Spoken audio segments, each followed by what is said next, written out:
You're listening to the Patriot Nation Podcast.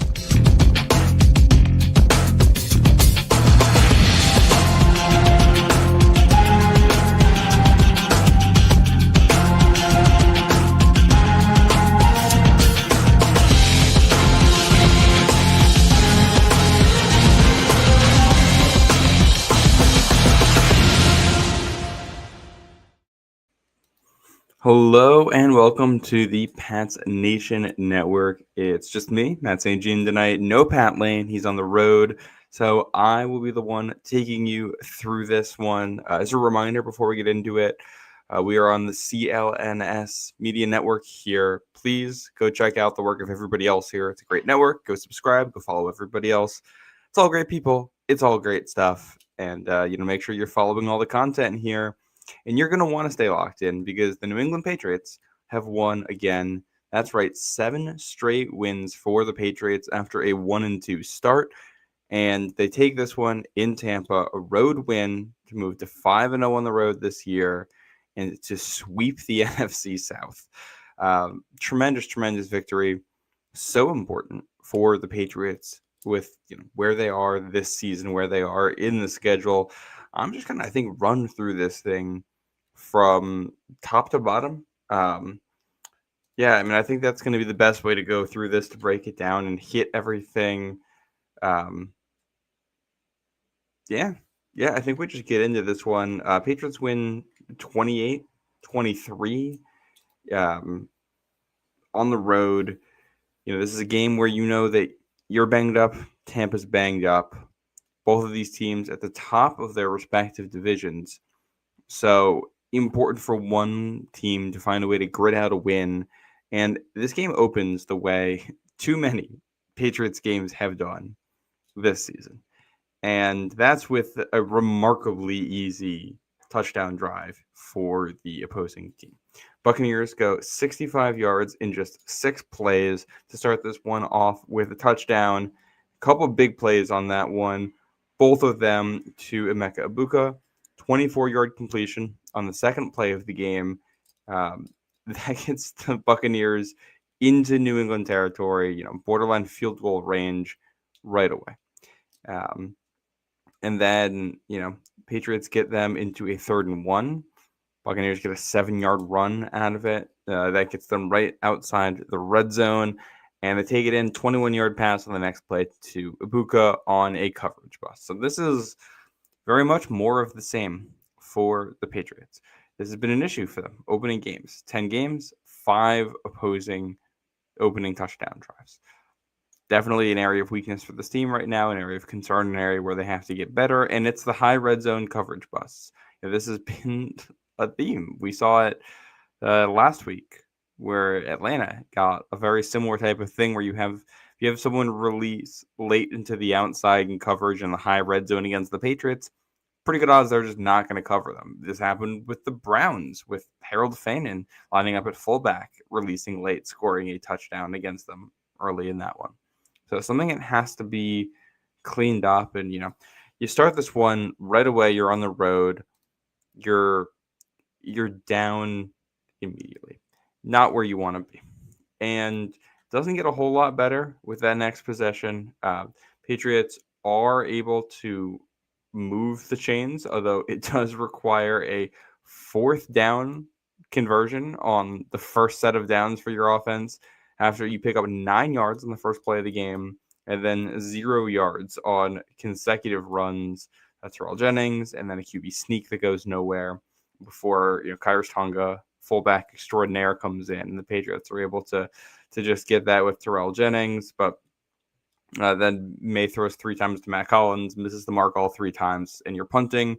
Again, as is the story with Drake May. If you want to look at weaknesses in his game, I think one of them has been that often early in games, it takes him a little bit to settle down. You also had weather as a concern, it's dry for the opening possession of the game, then it starts raining for New England's first possession, and then immediately goes back to being sunny when Tampa gets the ball after this. For those who may remember, shades of the 2013 game in Cincinnati, 13-6 loss, the game that breaks Tom Brady's touchdown pass streak, I believe, before they come home and play New Orleans the following week. where the New England needs a tying drive in the final 2 minutes, and the skies open up just for that one drive, and then the Patriots fall short, and immediately the rain stops. So, reminded me of that one. But, a day like this, you're going against Vita Vea and a stout interior run defense, running it up the middle right away, not seeing success on it, something that would kind of be a theme in this one. So Patriots have to punt the ball away, which not a good punt. Bryce Behringer punts it into the end zone for a touchback.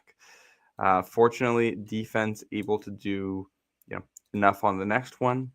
Force an incompletion to Ibuka on third down on the next possession there. So you're able to get a punt. But again, offense moves the ball 33 yards, but you start banked up. You're at your own 6. You have a really nice run from Trevion Henderson, a 16-yard run on 3rd and 9 to move the chains here. But, you pick up 33 yards on the drive, and you don't make it past your own 39-yard line. You're just deep in your own territory, and, May scrambles, can't pick up a 3rd and long set up by, a poor run on 1st down up the middle. And again, you're punting. But the defense starts to lock in at this point, as they would do for stretches of this game. Force a 3 and out, a sack. Kayvon Chasen finishing off a sack there, which was good to see. Another sack for him. He's got a career high. And Patriots get the ball back very late in the first quarter, 7-0 game. So you've been able to kind of Tampa lands the first punch, but after that, you're able to feel things out and get things to a little bit of a stalemate there. You haven't been able to get the offense going yet, but Tampa's not extending this lead. So you get the ball here. It's your 3rd possession.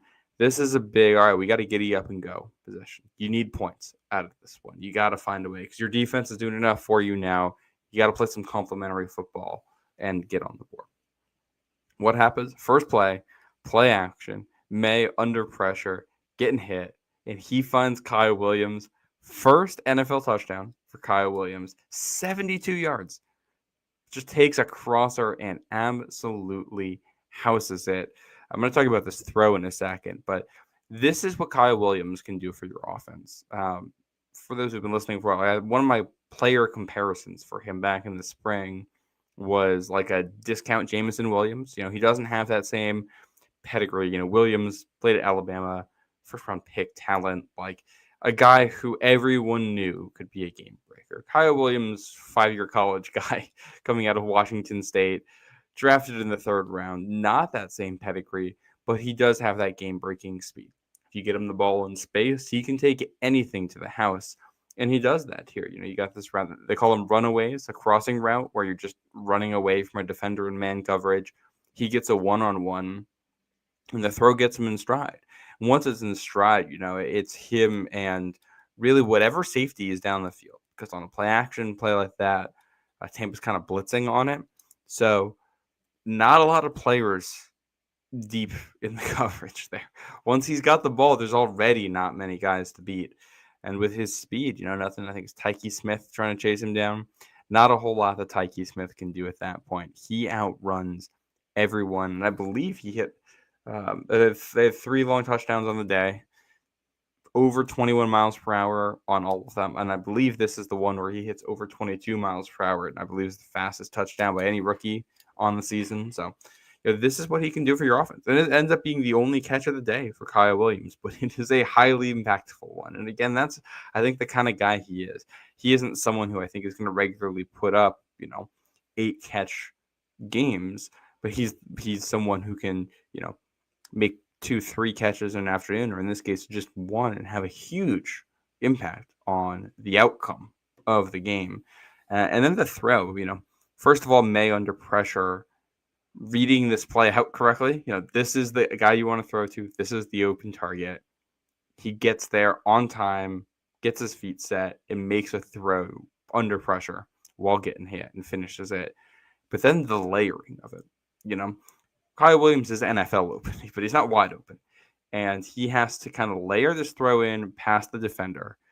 He leads Kyle Williams up the field a little bit and hits him so he doesn't have to break stride at all. Kyle Williams is able to hit that max speed because once that ball is in his hands, he can just go. There's no waiting around. He doesn't have to break stride in any way.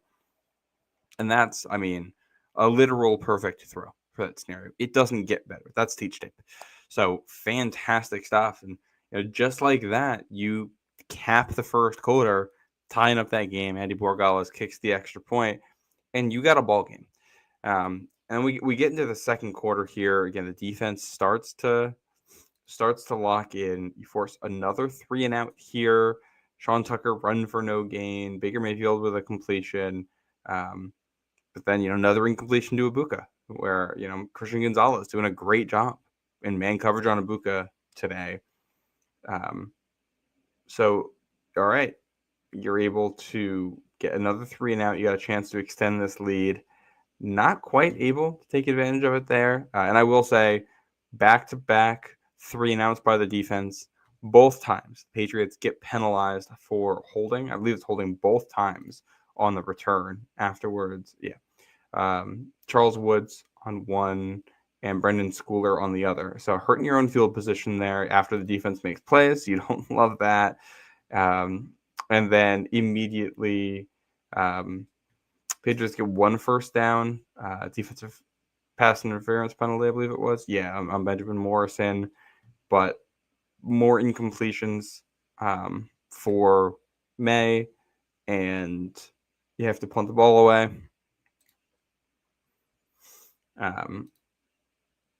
And then Tampa is going to go and retake the lead. Now, this would be the last time they would have the lead this Sunday. They're able to go 57 yards in 8 plays. A couple big plays here. Cade Otton, and then Emeka Ibuka again, a 31-yard catch, where it's just, I think these are all like zone coverage. That's where a lot of the Patriots have gotten beat, is with their zone coverage stuff. So that's back-to-back completions for 42 yards there for Tampa. All of a sudden, they're in the red zone. Thankfully, the defense comes up stout here. Patriots do a very good job. Rally, stall the drive there, actually force Tampa to go backwards and force them to settle for a field goal late in or midway through the second quarter. So it's 10-7. So again, you're in a position where you have to answer. And I think what we're going to get into here is the sequence where the game swings. So there's seven minutes and change here left in the second quarter. You're on the road. You're down by 3. You're getting the kickoff to start the second half. But, ideally, you just want to – you're not even thinking – you get 7 minutes left. You're not thinking about time necessarily at that point. You just want to score. You'd love to take the lead. You'd definitely love to tie this up and give yourself an opportunity going into the second half to take a lead. Patriots benefit from a Tampa offside early, which is immediately negated by a false start. But May hits Diggs for a 19-yard completion. Then he hits Mac Hollins for a 12-yard completion. Just a couple of those intermediate chunk plays there. Get the offense going. Now you're across midfield. Another completion to Diggs. Another offensive penalty. And then I think one of the key plays of the game, this one you're going to put a little star next to in the box score. 3rd and 7 from the Tampa 40. There's 2 minutes and 37 seconds left. So you've been able to already take like almost 5 minutes off the clock here on this drive to kill some clock and not give Tampa a great opportunity when they get the ball back. Force them into at least a 2-minute situation. But you're at the Tampa 40. That's going to be a 58-yard field goal, which I think you can make, but you don't love that. You want to get a lot closer than that. Tampa brings a blitz, as you know that they're going to. They're able to get a rusher in on May, and May sees Pop Douglas open over the middle, gets this ball out on time. It's a fantastic play, one of the most important ones for you. This turns into a 26-yard completion. So that gets you all the way down to the 14-yard line. Massive, massive stuff. Mace tries to scramble the next play and takes a sack. And that gets you down to the 2-minute warning. Finds Henry, run from Henderson, and all of a sudden you are down at the goal line. And this is key sequence to the game right here. So under 2 minutes left in this game, you're going to go heavy goal line personnel. Drake May for no gain on first and goal. He says that he was trying to get into the end zone. Vrabel kind of declined to answer this. You watch the footage of the play. It doesn't really look like May is trying to get into the end zone. It looks like they get down here and they say, if we basically just stick at the 1, we're guaranteed to take 40 seconds off the clock. That takes you down from 144 to 103. So that means if we're scoring here, you're able to score in the next play. You're taking almost a minute off the clock that Tampa's going to have an opportunity to answer here. I don't know if this was intentional. They don't seem to want to confirm that, but a play that ends up working out in your favor for sure. You're able to kill some clock. Then the next 2 plays, this comes with a risk. You're basically sacrificing one of 3, maybe 4 plays at the goal line, depending on if you want to go for it, for time. So it's the trade-off. If we have to settle for 3 points instead of 7, so it's potential loss of 4 points, what are you gaining from Tampa Bay losing out on an opportunity to score here? I don't know what the math says on it, but I do like the thinking here that you're looking at this holistically. Not just how many points can we score, but how can we stop the other team from scoring? How can we impact them? Like I said, complementary football. It's how you win games. But you would like to have 7 here. On second and goal, you're not able to get in. On third and goal, you are not able to get in. Both plays close, both plays no dice. That's a typical play with 2 seconds left. 1 yard line. Do you go for it or no? Mike Vrabel, Riverboat Mike Vrabel decides he's going to go for it. And anyway, I think, again, you look at trade-offs here. During most situations, you're at the 1 yard line, you're going to say you want to go for it because you trust your team's ability to get the 1 yard. There's 2 factors here that I think complicate it. One, Vita Vea is on the other side, and he has been completely owning you. The other is that usually if you don't get it at the 1 yard line, the other team now has to start a possession at the 1, and they got to go 99 yards if they want to score a touchdown. You got an opportunity for a safety, and if you get a stop, you're going to get the ball back at midfield or better. With 2 seconds left in the half, there's none of that. There's no situation where you're able to save 3 points out of it because you're getting the ball back in field goal range immediately when your defense gets a stop. No, you just lose the points. Mike Vrabel decides he wants to go for it. They want to risk it. They decide not to run it. They're gonna put Stephon Diggs out there. They get some receivers out there, and they're gonna try to throw. They set up a little I believe it was a switch release like smash concept to the left side with Diggs and Henry, and Diggs is the guy you want to go to there with the way that coverage develops. And May puts the ball in exactly the right place. Again, another one of these plays you're putting a star next to in the box score. Tremendous play from May to put that ball where it needs to be, and Stephon Diggs goes up and makes a toe tap catch. This is why he's a wide receiver 1. I think go back to the preseason, there was discussion about, what is Stephon Diggs when he comes back? First of all, what was he last year when he was healthy? He was in a different role in that Houston offense. The Houston offense that goes on to fire their offensive coordinator. Things, with a poor offensive line. He produced well, but only plays half the season. Tough to tell. Is he still a wide receiver 1 or is he a wide receiver 2? His last season in Buffalo, he's clearly a wide receiver 1, but not like the top 5 guy he was at one point earlier in his career. Now you're post ACL. So you're still trying to figure out what is he. And this is a wide receiver 1 level play. 1 yard, gotta have it moment. You get it done. Winning plays. So that sets up New England with a halftime lead. You're 14-10 going into the half. Your 2 touchdowns each coming on the last plays of the first and the second quarter. So, you're getting in that homework assignment at the last second there, but you do get it in.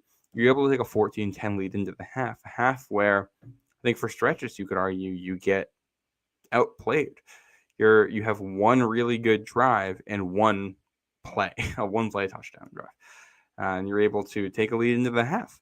So, I think you have to be happy at halftime with where you are now, and you're going to get the ball and a chance to extend the lead, and hopefully, put this game on ice.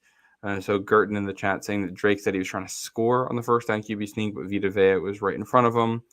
And he said everybody keeps saying Vrabel was trying to waste time, but that's false. I think it's also possible the players are just lying about it, and they don't necessarily want to give away what their strategy is. They're not necessarily going to do that. I will say, if May is trying to score there, that's a pretty horrific attempt. That was not a very good QB sneak attempt because he immediately goes down at the first sign of resistance. If that's what May is doing on QB sneaks, I think we got to work on his QB sneak for him because it's just got to be better than that.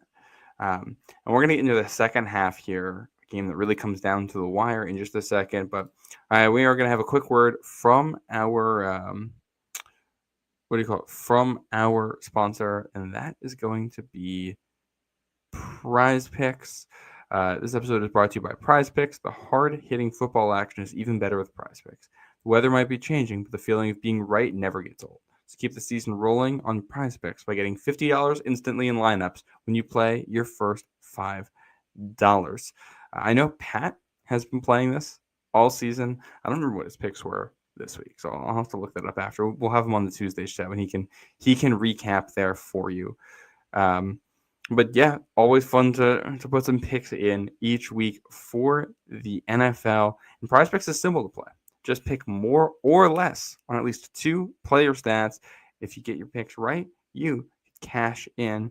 You can play Prize Picks to get action on football in more than 40 states, including California, Texas, and Georgia. So download the Prize Picks app today and use code CLNS to get $50 in lineups after you play your first $5 lineup. That's code CLNS to get $50 in lineups after you play your first $5 lineup. Prize Picks, it's good to be right. All right, let's get into the second half action. So you enter the second half, and the expectation, I think you're thinking here, is just get another score. You're already at 14-10, get to at least 17-10, and you're going to feel pretty good about where you are. You don't have to wait very long. You get a first down on the first play of the half, May with a quick hitter to Matt Hollins, and then you call duo right up the middle to Trevion Henderson, and he breaks through into the second level. There's a hole, and he is going to take this the distance, 55 yards to the house. Home run hitter. And again, this is why, this is what Trevion Henderson brings to the table, is the fact that if you give him a lane, if you get him space, he has breakaway speed. He's not necessarily like Ramondre Stevenson is a guy who hits singles for you and sometimes doubles. Trevion Henderson is a home run guy. And you saw it here. We're going to talk about another run later in this game too, but just able to break through into that second level, reads the linebackers there properly, and gets really good blocking on the right side of this play. And then, like with Kyle Williams before, he's got that speed. Once you get into the second level, it's him and one man to miss. Henderson just blows by him. He's got, that angle destroying speed where guys just can't catch up to him and can't even get in front of him to try to make a tackle. And just like that, it's 21-10 New England. Now, a lot of time left in this game. We're less than a minute into the second half. But, this is the spot where I think if you want to see New England take the next step, you want to put Tampa away. Tampa's a very good team. First place on the road. It's going to be hard to put them away. But when you're already up by 2 scores, you want to keep that. You want to extend that.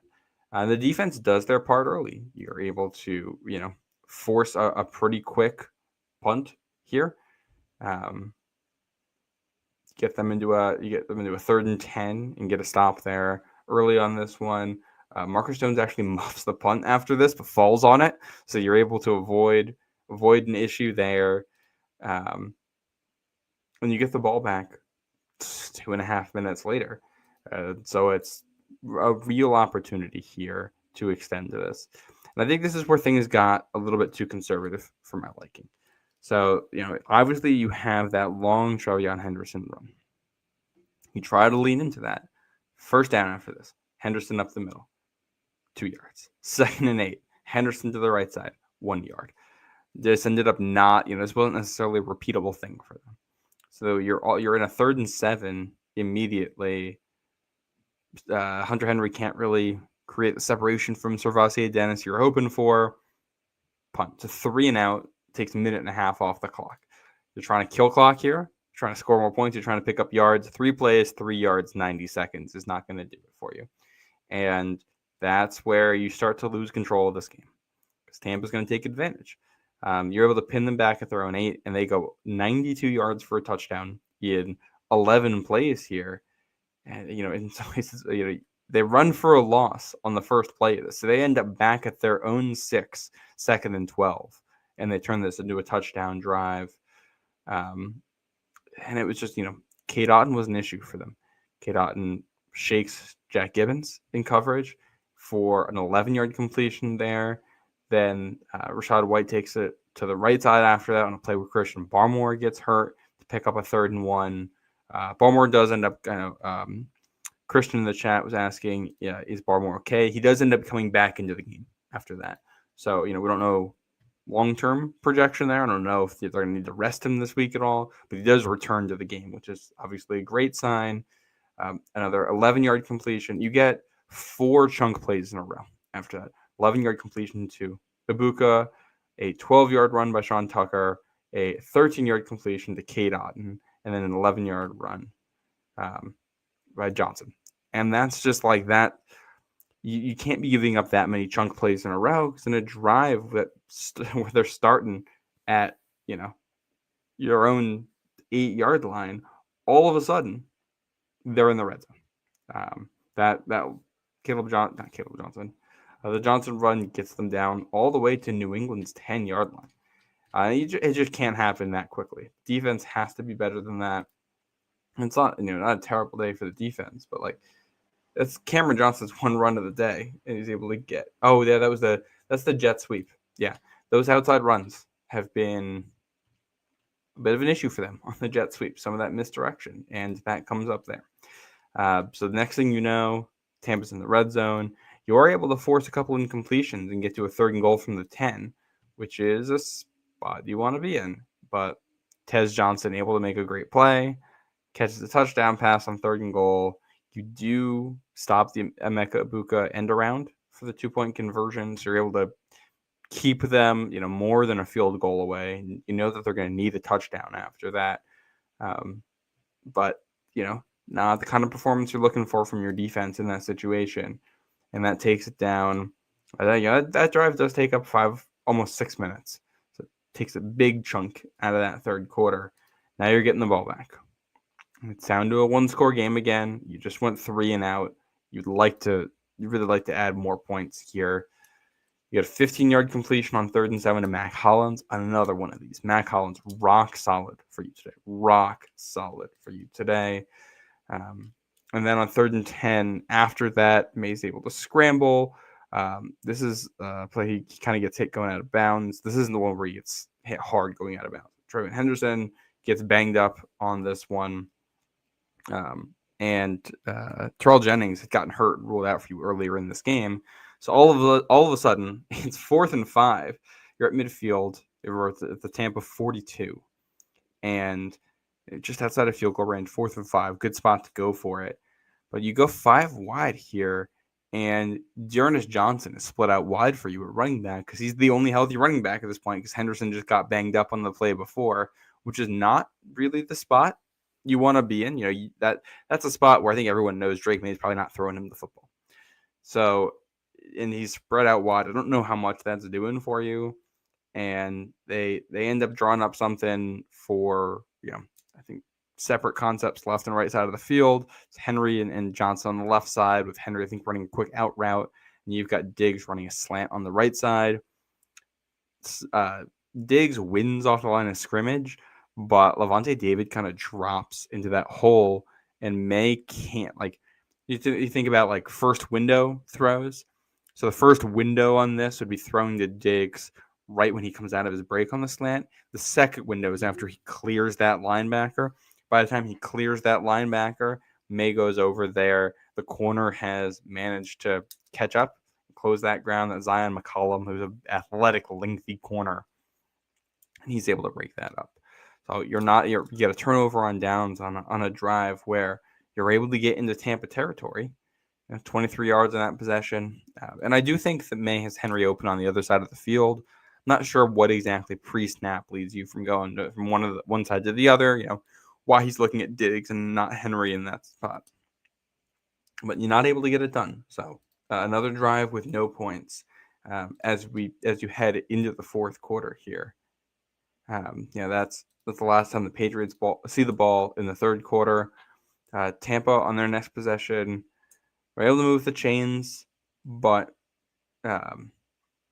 there's offensive pass interference penalty that doesn't even end up mattering.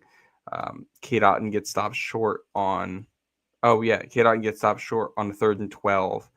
This is coming back to me now, and then they go for it on 4th and 3, similar field position on the other side here, the New England 40.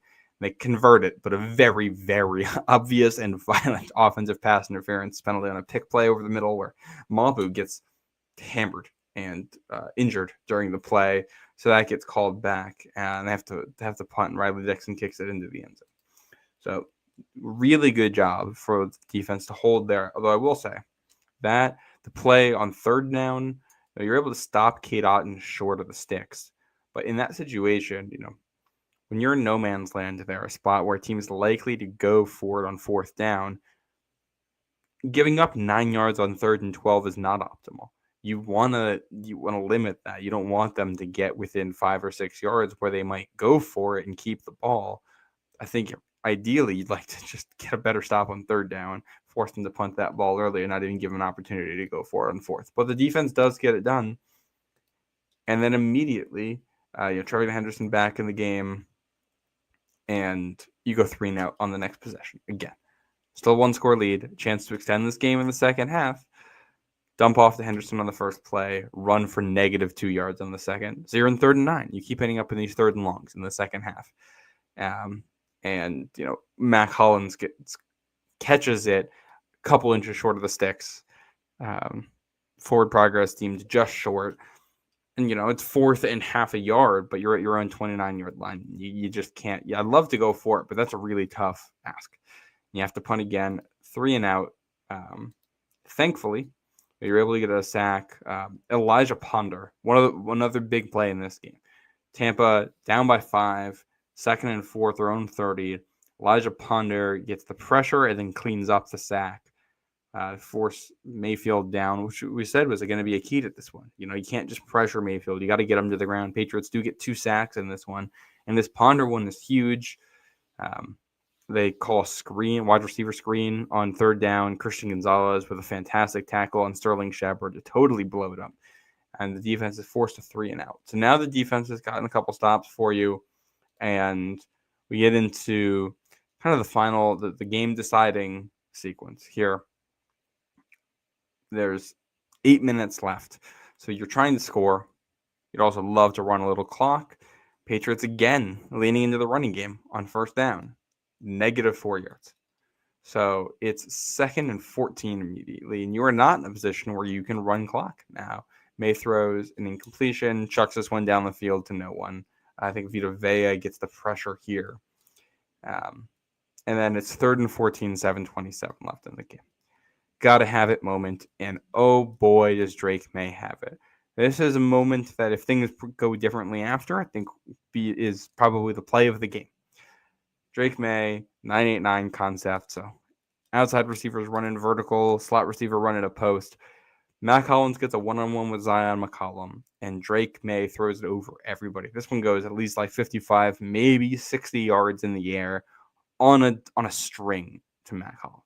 Absolutely beautiful, beautiful pass to him with Yaya Diaby coming right at him. Pressure not bothering him there. Is accurate with it. Drops it in. Mac Hollins down to the 8-yard line. Ends up going as a 54-yard completion on 3rd and 14. Massive, massive, massive play. So you're at the 8-yard line. You're thinking, worst case scenario, kick a field goal. It's 24-16. Tampa needs a touchdown and a 2-point just to send this to overtime to have a chance to win it. Best case, you get into the end zone. Make it a 2-score game with less than 7 minutes left. and you feel really good about your chances of winning. Drake May scrambles on the next play, and there's a holding penalty on the defense. He gets hit hard going out of bounds, which the hit ends up being a little bit high, but is perfectly legal in terms of May being in bounds. And I think this is something, you want to see May protect himself. Would love to see him in that scenario be a little bit more aggressive about getting out of bounds, because I'm not getting 1 extra yard on that play is not worth getting hit and potentially getting hurt. So you got to play, got to consider the long term here. I think if you're May, get out of bounds, but penalty sets up 1st and goal at the 3. You run the ball with Ernest Johnson in the game now with Terrell Jennings out. He's able to get 1 yard. So now they're down to the 2. You call a pass. Nothing doing on it. May throws it away. And then 3rd and goal. Nothing doing on the play immediately that's drawn up. May rolls to his right, and Mac Hollins runs away from his defender to the back corner of the end zone, and he's open on the back line. But Tyke Smith makes what would have been the play of the game if things go differently for Tampa.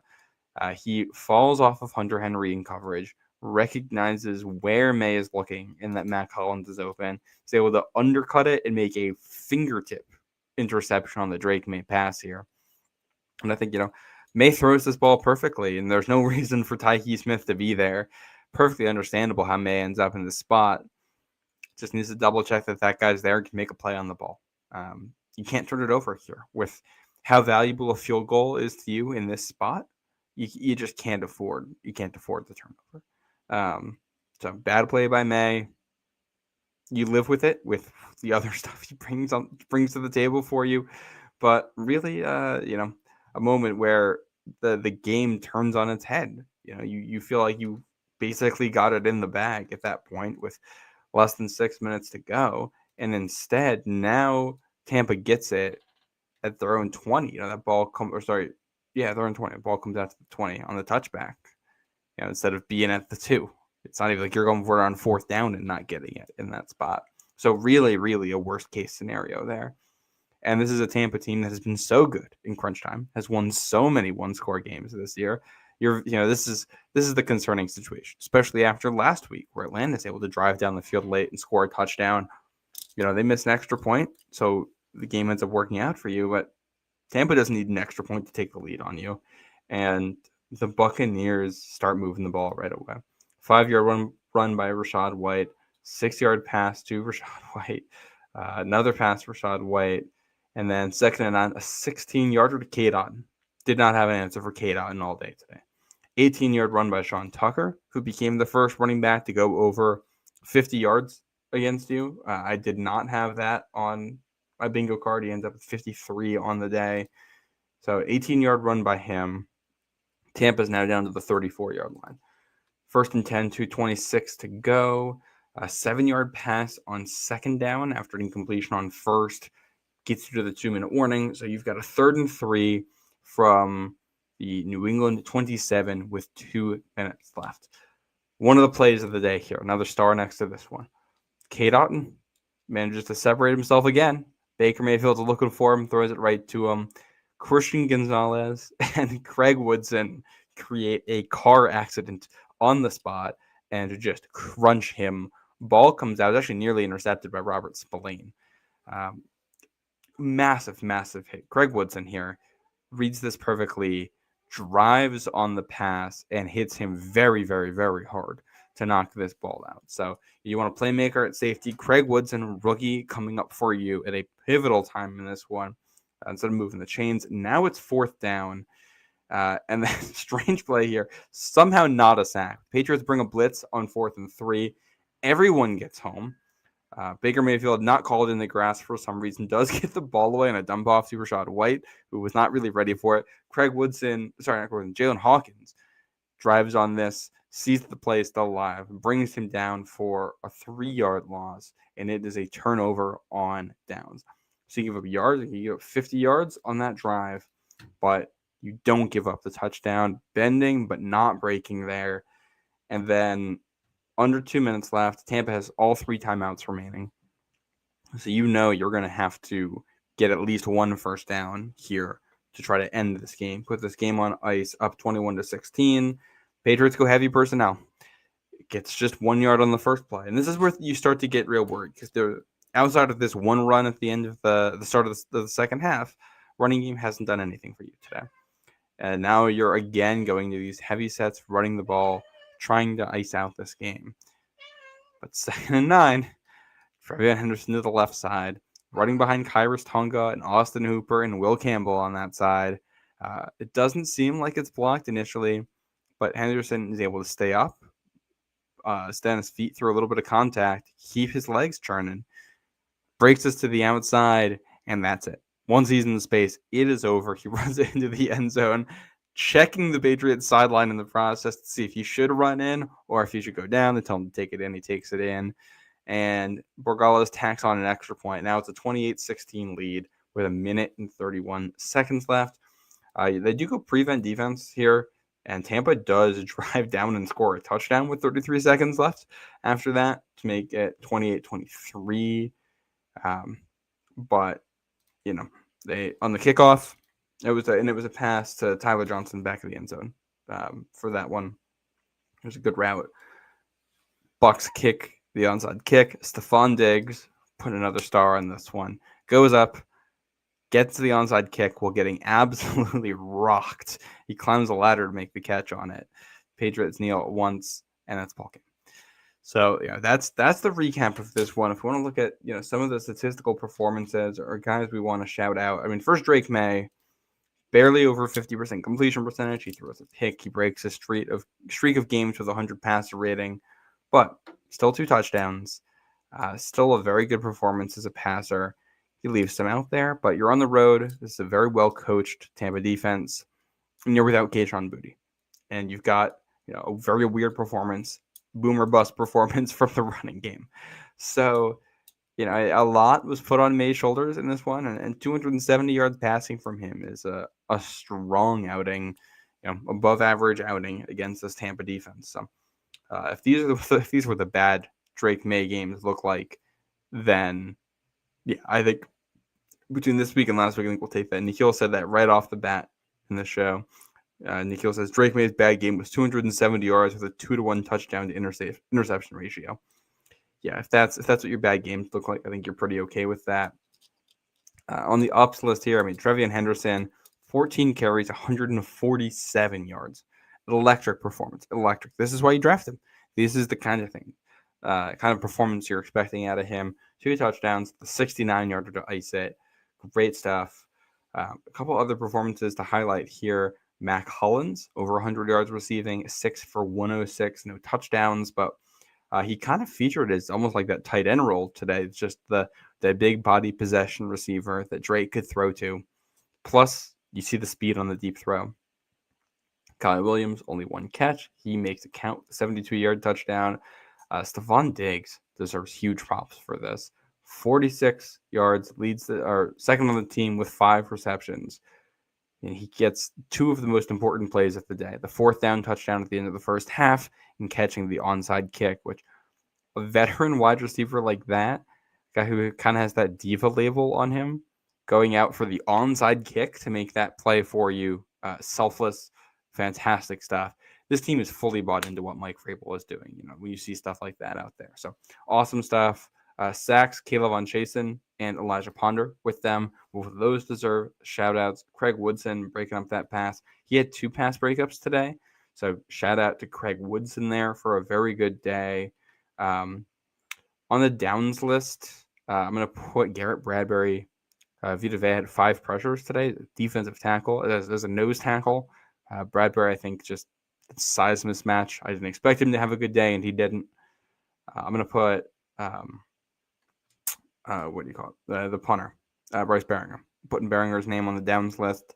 Touchback, I just didn't think he had one of his best games. 5 punts, only 1 of them inside the 20.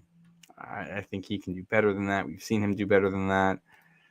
Maybe this is nitpicking. Marcus Jones could probably go on the downs list just because he muffed a punt in a close game on the road like this. And, you recover it, but you really don't want to be putting the ball on the ground here.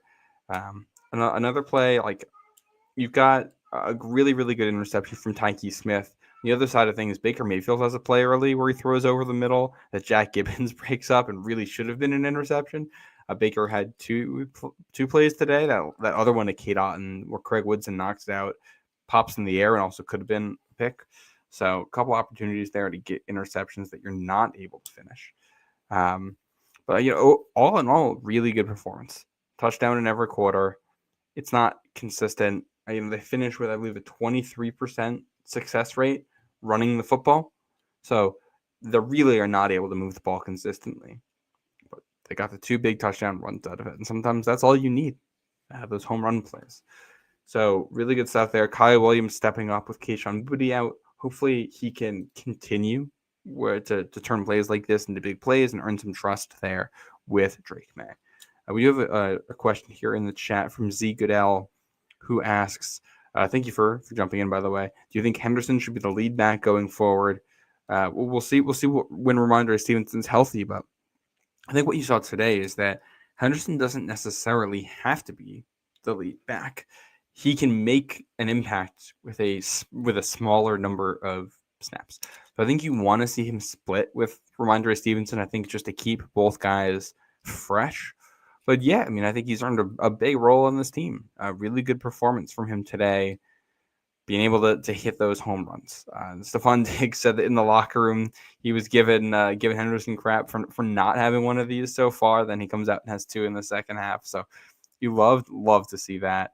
But with how banged up they are, I think you really want running back by committee at this point. These guys have different skill sets, different strengths. You want to maximize that out there. Henderson's playing better. He's played better with every week. And, I don't know. Maybe he ends up being the starter and Ramondre is the number 2. That's fine with me as well. I just think you want a true committee approach here between the two of those. And if Terrell Jennings is healthy and is able to bounce back, he can be your third running back and give you 2 or 3 carries in a game too, just to take a breather for the other 2 backs. If we want to look at the bigger picture here, one of the biggest results of the day here for New England happens in Miami. The Dolphins able to have a huge 30-13 upset victory over the Buffalo Bills. That's a building that's been a house of horrors for New England. Now giving Josh Allen some trouble there, and the Patriots now have a 1-game lead, or I think it's technically 1.5 because the Bills had their bye. The Patriots have 2 losses, and the Bills have 3, and the Patriots have the tiebreaker. And the fact that this is a division loss is massively important because if the Patriots are able to win out, except for that game against Buffalo, they would win a tiebreaker over the Bills by having a better division record. They would have just the 1 loss in the division, the home loss to Buffalo, and be 5-1 in division. Bills can't be better than 4-2 in the division right now. So you have the inside track for the AFC East with 7 games to play, and they're going to be favored in at least 5 of these games to play. I think they're already 12-point favorites against the Jets on Thursday. A game you just got to turn around and win. So you're in such a good position there. In the conference, Patriots 8-2, tied at the top of the AFC. The Colts win. They survive a scare from Atlanta, something New England had last week. Win in overtime in Berlin this morning. Denver survives a scare from the Raiders, wins 10-7 on Thursday night. So these are your 3 teams at the top of the AFC right now. The Patriots actually sit 3rd currently. I think when you look at tiebreakers, if we want to look at AFC seeding, the Colts have 1 loss in the AFC, Broncos 2, Patriots 2. So if the Patriots and Colts ends up tied at the end of the season, the Colts are probably going to get that tiebreaker. At least they would as things stand now. The Colts, schedule-wise, they have 2 very difficult games remaining. They still have to go to Kansas City. They still have to go to Seattle. Plus, they have to play Houston twice. A Houston defense that was able to lead a comeback against Jacksonville today. Denver at 8-2. They still have to play Kansas City twice. Real opportunities for both of those teams to drop 2 more games. Patriots, you still have the game against Buffalo at home, and you have the game against Baltimore on the road. If you drop just one of those and you're able to take care of business in the other ones, you play the Jets, who won today and maybe took themselves out of the running for the top pick in the draft, but who are tanking. You have a Bengals team that has effectively 0 defense on the road. You've got a Giants team that just it's not that good. Jackson Dart, I think, is playing well, and outside of that team is just not that good. You have them at home in prime time on December 1st. You should be able to win all of those. And then after that Bills-Ravens stretch, you're 2 to end the season. It's at home, it's at the Jets again. You play them, and at home against Miami. Those 5 games, you really should not get tripped up there. If the Patriots win those 5, you have a very, very, very good chance of winning the AFC East. And if we want to start looking at playoffs, a very good chance of having a bye, which I can't believe we're saying here. But if the Colts stumble like they could, they have a bye next week and then they go to Kansas City. If the Chiefs win that one, the Patriots got to be Chiefs fans here for a little bit. You want Kansas City to beat the Colts. You want Kansas City to beat Denver twice here. If those outcomes go your way and the Patriots take care of business on their own, you can lose a game. You can lose to Buffalo or Baltimore, win the others. You're going to be the top seed in the AFC. Who would have thought that coming into the season? And it's a testament to what Mike Vrabel has done. Old Man Mob in the chat. Vrabel really turned this team around in 1 year.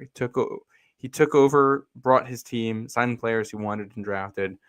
So happy Vrabel, the head coach, Wolf not in charge anymore. I know that's a popular sentiment around here. This schedule ended up breaking even more favorably for New England, I think, than we anticipated before the season. But the fact that they have taken advantage like this is incredible. Winning a lot of close games, to be fair, but they're winning them. And as Mike Vrabel says, you'd rather learn lessons in wins than in losses, which I think they're doing. There's room for growth. There's room to be better. Places for them to improve. And with all of that, they're 8-2 and top the AFC in early to mid-November here. Hard not to be absolutely thrilled with Mike Vrabel, with Josh McDaniels, with Drake May. And it starts with those 3. Head coach setting the tone. I thought one of the moments today that really stood out to me, not even football related, Barmore gets hurt. He's down on the field being checked out by the trainers. And Mike Vrabel just comes out and holds his hand while they're working with him. It just shows the care he has for his players. And, we've all seen the video clips of him waiting by the locker room door to welcome all the players back in after the game. It's so obvious that he cares about his players and has everyone bought in and has everyone playing well, playing together, playing as a team, playing selflessly. Some of the key additions they made, Kyrus Tonga having a good game today. I thought Corey Durden had a good game. Kayvon Chason with a career high in sacks for you this year. And we came into the season hoping that Chason could be a quality third edge and a designated pass rusher behind Harold Landry and Keon White. So that he might be the best edge player on this team right now. He is someone who has really grown even from early in the season. I think he's playing his best football right now. So some savvy signings there. Robert Spillane playing well. Jack Gibbons led the team in tackles today. Greg Woodson making a play. Christian Gonzalez doing a great job on Emeka Ibuka. There were a lot of defenders that they brought in and guys you were counting on making big plays. And then offensively, this team is going to go as Drake May does. It's the single most important position in the sport. And May has taken his game to this level. You're on the road and you've got MVP chance for him after he converts a 3rd and 14 with a 55-yard completion. This is leaps and bounds beyond, I think, what people expected him to be at this point. Let's not forget, we are 18 months removed, not even 18 months removed from people saying that Drake May was someone who needed to redshirt his entire first season and was that raw, and he needed that much development time. I think it's pretty clear that's not the case. This is a guy who was ready to play in the NFL from almost day one, and once he got put in a competent system with good coaching, he's picked it up so quickly. He had one game where the system was an issue for him in week 1, and it was like, oh yeah, I figured it out, and has been good to go ever since. So he may have just been unbelievable for you. And if you have a good offensive coordinator, you have a good coach and a good quarterback, good coach and a good quarterback, you're going to be in and win a lot of games in this league. That's the difference from last year. Last year they lost a lot of games like this. They were losing the games against other bad and mediocre teams because they weren't ready to go, and the quarterback wasn't being put in a good position, and he wasn't ready yet. He wasn't what he is now. And now that, you've upgraded these spots and you've put the quarterback in a better position, then he has elevated himself in that. You go from being the worst team in the NFL to one vying to be the best in the conference overnight. Now, that said, in the context of the conference, we have to mention the schedule. It's an easier schedule for New England this year. Would they be favored in a playoff game against the Chiefs? Would they be favored? Will they be favored when they host the Bills later this year? I'm not sure. I'm curious where things would come down on that. But I'd like to find out. So this has been an incredible run so far this season, and now you get your first home primetime game in a while on Thursday. Weather expected to be cold. Rivalry's uniforms debut. Place is going to be rocking against a rival that is actively selling and not necessarily playing good football in any way. So you're in a great position here. I'm excited for it. I think that's going to wrap it for this one. I think that's everything I had for Pat Lane. Hopefully he has safe travels getting out of DC. I'm Matt St. Jean. Thank you, everyone, for watching, for listening, for downloading this. And I think we're going to see Tuesday night for a short week here. Thanks, everyone, for watching.